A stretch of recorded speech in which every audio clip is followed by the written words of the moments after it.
क्या हाल है dear students. उम्मीद है आप सब लोग ठीक होंगे। आज के इस लेक्चर में हम एवरीडे साइंस के कुछ इंपॉर्टेंट एमसीक्यूज को डिस्कस करेंगे। आईबीए ने जो 5 to 15 की जॉब्स अनाउंस की हैं मैट्रिक ग्रेजुएशन कैटेगरी के लिए, और मॉनिटरिंग असिस्टेंट और ईसीटी की जो टेस्ट्स अनाउंस की हैं उसके लिए, तो चलिए टाइम ना वेस्ट करते हुए स्टार्ट करते हैं। पहला जो एमसीक्यूज है हमारे पास वो है कि outer most boundary of plant cell is, plant cell की सबसे बाहर वाली बाउंड्री को हम क्या कहते हैं। सेल का आपने पढ़ा होगा कि सेल क्या होता है। Cell is the basic unit of life. सारे लिविंग थिंग्स जो होते हैं वो सेल के बने होते हैं, ठीक है। और लाइफ की जो स्टार्टिंग है वो सेल से होती है। चाहे प्लांट्स हों चाहे एनिमल्स हों, सेल सब में मौजूद होता है। और सेल के कुछ इंपॉर्टेंट पार्ट्स होते हैं। सेल मेम्ब्रेन हो गई, सेल वॉल हो गई, ठीक है। अब जो प्लांट सेल होता है उसकी आउटर मोस्ट बाउंड्री यानी कि प्लांट सेल के सबसे बाहर क्या मौजूद होता है। प्लांट सेल के सबसे बाहर मौजूद होता है सेल वॉल। तो B is the correct choice, ठीक है। उसके बाद नेक्स्ट है cell wall is absent in. Cell wall किस सेल में एब्सेंट होती है यानी कि मौजूद नहीं होती। Fungal cell, algae cell, plant cell, bacterial cell, animal cell. Keep in mind ये तमाम जो सेल्स हैं इनमें जो सेल वॉल होती है मौजूद होती है फंगल में, अल्जी में, प्लांट में और बैक्टीरियल में। एनिमल सेल में जो है सेल वॉल मौजूद नहीं होती, ठीक है। उसके बाद नेक्स्ट है outer most boundary of an animal cell is. अब जबकि एनिमल सेल में सेल वॉल मौजूद नहीं होती तो उसके सबसे बाहर क्या प्रेजेंट होता है। उसके सबसे बाहर प्रेजेंट होती है सेल मेम्ब्रेन। उसके बाद नेक्स्ट है विच ऑर्गेनील और part of cell helps in photosynthesis. कौन सा ऐसा ऑर्गेनील है सेल के अंदर या कौन सा ऐसा पार्ट है सेल का जो फोटोसिंथेसिस में हेल्प करता है। वो जो है क्लोरोप्लास्ट है। फोटोसिंथेसिस क्या होता है। फोटोसिंथेसिस एक ऐसा प्रोसेस होता है जिसके थ्रू प्लांट्स अपना फूड प्रिपेयर करते हैं, और वो क्लोरोप्लास्ट की मदद से होता है फोटोसिंथेसिस का प्रोसेस। और क्लोरोप्लास्ट प्लांट के सेल में मौजूद होता है। Green pigment present in plant cell that captures sunlight for photosynthesis is. अब फोटोसिंथेसिस के लिए सनलाइट रिक्वायर्ड होती है, ठीक है।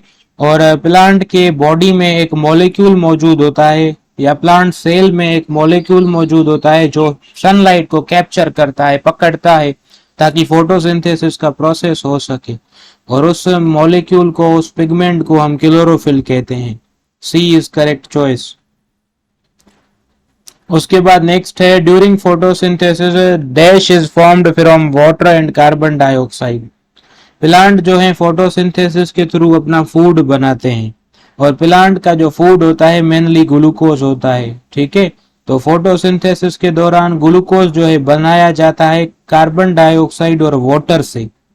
कभी कभी यह भी पूछा जा सकता है कि फोटोसिंथेसिस में कौन सी गैस यूज होती है, तो आप कहेंगे कार्बन डाइऑक्साइड। उसके बाद नेक्स्ट है a process in which food molecules are broken down to produce energy is called। वो प्रोसेस जिसमें फूड मॉलिक्यूल्स को ब्रेक कर दिया जाता है एनर्जी प्रोड्यूस करने के लिए, उसे क्या कहते हैं। उस प्रोसेस को हम रेस्पिरेशन कहते हैं। B is the correct choice.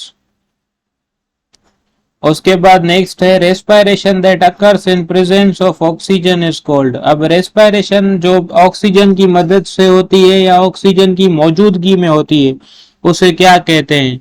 उसे हम एरोबिक रेस्पिरेशन कहते हैं। और एक रेस्पिरेशन विदाउट ऑक्सीजन होती है उसे हम एनएरोबिक रेस्पिरेशन या फर्मेंटेशन कहते हैं, ठीक है। उसके बाद नेक्स्ट है which of the following organelles of cell synthesises protein. वो कौन सा ऑर्गेनील या पार्ट है सेल का जो प्रोटीन बनाता है। वो राइबोसोम्स होते हैं जो सेल के अंदर प्रोटीन बनाते हैं, इसलिए राइबोसोम्स को जो है प्रोटीन फैक्ट्री ऑफ सेल भी कहा जाता है, ठीक है। यह भी आपसे पूछा जा सकता है कि which organelle is called protein factory of cell. तो आप याद रखें कि ribosomes are called protein factories of cell. उसके बाद नेक्स्ट है which gas is produced during photosynthesis. Photosynthesis के दौरान कौन सी गैस प्रोड्यूस होती है? मैंने आपको बताया था कि फोटोसिंथेसिस के दौरान एक गैस यूज होती है, यूटिलाइज होती है, वो होती है कार्बन डाइऑक्साइड। और फोटोसिंथेसिस के दौरान एक गैस प्रोड्यूस भी होती है, वो होती है ऑक्सीजन। आपने बचपन से पढ़ा होगा कि प्लांट्स हमें ऑक्सीजन देते हैं। उनके पास ऑक्सीजन कहाँ से आती है? वो ऑक्सीजन को बनाते हैं ड्यूरिंग फोटोसिंथेसिस। उसके बाद नेक्स्ट है which is the most abundant gas in the atmosphere. Atmosphere में सबसे ज्यादा अमाउंट में कौन सी गैस पाई जाती है? तो एटमोस्फेयर में सबसे ज्यादा जो गैस पाई जाती है वो पाई जाती है नाइट्रोजन। और इसकी परसेंटेज भी कभी कभी पूछते हैं। नाइट्रोजन जो है 78% मौजूद होती है एयर में, और कार्बन डाइऑक्साइड मौजूद होती है 0.3 टू 0.04%, और ऑक्सीजन प्रेजेंट होती है 21%। तो इन गैसेस की कभी कभी परसेंटेज भी पूछी जा सकती है कि किस गैस की परसेंटेज एयर में या एटमॉस्फेयर में कितनी है। तो आप ये परसेंटेजेस जो हैं याद कर लें। उसके बाद नेक्स्ट है which gas is produced during respiration. कौन सी गैस है जो रेस्पायरेशन के दौरान प्रोड्यूस होती है? रेस्पायरेशन के दौरान कार्बन डाइऑक्साइड गैस प्रोड्यूस होती है। उसके बाद नेक्स्ट है organisms that feed on dead bodies are called. वो ऑर्गेनिजम्स जो डेड बॉडीज को खाते हैं, डेड बॉडीज को यूज करते हैं एज देयर फूड, उन्हें क्या कहते हैं? उन्हें हम डीकम्पोजर्स कहते हैं। उसके बाद next organisms that produce their own food और कॉल्ड। वो ऑर्गेनिज्म जो अपना फूड खुद प्रिपेयर करते हैं फोटोसिंथेसिस के थ्रू, उन्हें हम क्या कहते हैं? उन्हें हम ऑटोट्रॉफ्स कहते हैं। उसके बाद नेक्स्ट है organisms that depend upon other living organisms for food और कॉल्ड।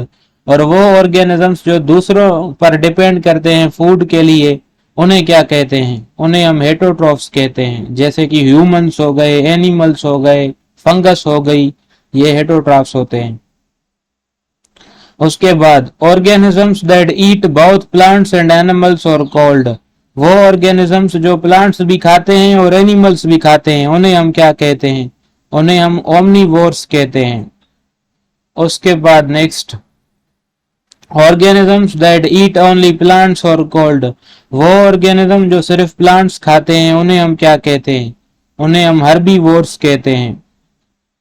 उसके बाद next organisms that eat only animals और कॉल्ड। वो ऑर्गेनिज्म जो सिर्फ एनिमल्स खाते हैं, उन्हें हम क्या कहते हैं? उन्हें हम कार्निवोर्स कहते हैं। उसके बाद नेक्स्ट है the function of kidney is. Kidney हमारी बॉडी का एक इंपॉर्टेंट ऑर्गन है, उसका फंक्शन क्या होता है? ए है टू फिल्टर ब्लड, ब्लड को साफ करना। बी है to remove nitrogenous waste from blood, blood में से वेस्ट रिमूव करना। सी है to maintain the concentration of water and salt in the body, body में वाटर और सॉल्ट की कंसंट्रेशन को मेंटेन करना। ऑल ऑफ दीज, ये तीनों फंक्शंस हैं किडनी के।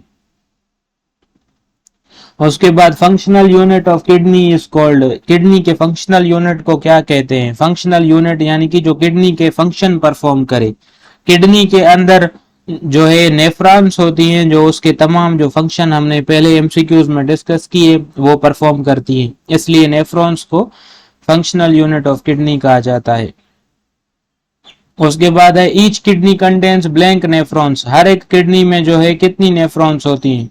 हर एक किडनी में जो है 1 मिलियन नेफ्रॉन्स होती हैं, और ह्यूमन बॉडी में जो है 2 किडनीज मौजूद होती हैं।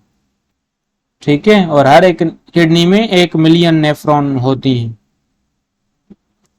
उसके बाद which part of brain controls temperature of body. ये भी एक फेमस एमसीक्यूज है जो अक्सर टेस्ट्स में आता रहता है कि कौन सा ब्रेन का पार्ट बॉडी के टेम्परेचर को कंट्रोल करता है।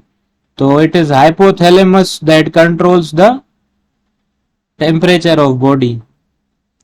उसके बाद इनवॉल्यूंटरी एक्शंस, यानी कि जो एक्शंस हमारे हाथ में ना हो, जो जिन्हें हम कंट्रोल ना कर सकें, जैसे कि ब्रीथिंग हो गया, कफिंग हो गया, स्नीजिंग हो गया, और भी बहुत हैं, जैसे डाइजेशन हो गया। इन्हें कौन कंट्रोल करता है? कौन सा ब्रेन का पार्ट कंट्रोल करता है? तो वो मेडुला ओब्लोंगेटा होता है, ब्रेन के अंदर, जो इन तमाम एक्टिविटीज को कंट्रोल करता है। उसके बाद neurons that transfer information from organs to brain are called, वो न्यूरॉन सेल्स जो ऑर्गन्स से इंफॉर्मेशन कलेक्ट करके ब्रेन को देती हैं उन्हें क्या कहा जाता है, उन्हें जो है सेंसरी न्यूरॉन्स कहा जाता है। उसके बाद neurons that transfer command from brain to organs, और वो न्यूरॉन्स जो कमांड को ब्रेन के इंस्ट्रक्शंस को ऑर्गन्स तक सेंड करती हैं उन्हें क्या कहते हैं, उन्हें हम मोटर न्यूरॉन्स कहते हैं। उसके बाद नेक्स्ट है nerves that arise from brain are called, nerves क्या होती हैं, bundle of neurons is called nerve. ठीक है, जब न्यूरॉन सेल्स जो हैं एक रो बनाते हैं, एक लाइन बनाते हैं, एक बंडल बनाते हैं तो उसे हम नर्व कहते हैं। और जो नर्व्स जो हैं ब्रेन से निकलकर ऑर्गन्स में जाती हैं उन्हें क्रेनियल नर्व्स कहा जाता है। A is the correct choice. उसके बाद नेक्स्ट है nerves that arise from spinal cord are called, वो नर्व्स जो स्पाइनल कॉर्ड से निकलती हैं उन्हें क्या कहा जाता है, उन्हें स्पाइनल नर्व्स कहा जाता है। उसके बाद number of bones in an adult human, और एक बड़े या बालिग ह्यूमन में कितनी जो है बोन्स होते हैं, 206 बोन्स होते हैं। और number of bones in a child are, किसी बच्चे में कितने बोन्स होते हैं, किसी बच्चे में जो है 300 जो है बोन्स होते हैं। अब बोन्स से रिलेटेड कभी कभी दो और क्वेश्चन भी आते हैं, वो ये हैं कि largest bone of human body, human body का जो largest, not largest but longest bone है वो कौन सा है, तो लॉन्गेस्ट बोन जो है ह्यूमन बॉडी का वो होता है फीमर, ये आप याद कर लें, जैसे हम थाई बोन भी कहते हैं, हमारी लेग में मौजूद होता है। ठीक है, और कभी कभी सवाल पूछते हैं smallest bone of human body, human body का स्मॉलेस्ट बोन कौन सा है, तो वो होता है स्टेप्स, और वो ईयर्स में पाया जाता है। ठीक है, उसके बाद next number of muscles in human body और आर, ह्यूमन बॉडी में कितने मसल्स होते हैं, ह्यूमन बॉडी में 600 मसल्स होते हैं। उसके बाद which of the following is or are renewable source of energy, कौन सी जो एनर्जी है वो रीन्यूएबल सोर्स है एनर्जी का। रीन्यूएबल सोर्स मींस जिसे हम बार बार यूज कर सकें एनर्जी के लिए और वो कंज्यूम भी ना हो, तो सोलर एनर्जी यानी कि सनलाइट जो आ रही है सन से वो रीन्यूएबल सोर्स है, हम बार बार यूज कर रहे हैं और सन कंज्यूम भी नहीं हो रहा। और विंड एनर्जी भी जो है रीन्यूएबल सोर्स एनर्जी है, तो D is the correct choice. उसके बाद basic unit of heredity is called, heredity का सबसे छोटा यूनिट कौन सा है, basic unit of heredity is gene, gene जो है सबसे छोटा यूनिट है हेरेडिटी का, जो ऑर्गेनिज्म के कैरेक्टर्स की इंफॉर्मेशन को स्टोर करता है। ठीक है, उम्मीद है आपको ये एमसीक्यू समझ में आए होंगे। अब नेक्स्ट लेक्चर में कुछ मजीद इंपॉर्टेंट एमसीक्यूज के साथ आपकी खिदमत में हाजिर होंगे। Thanks for watching.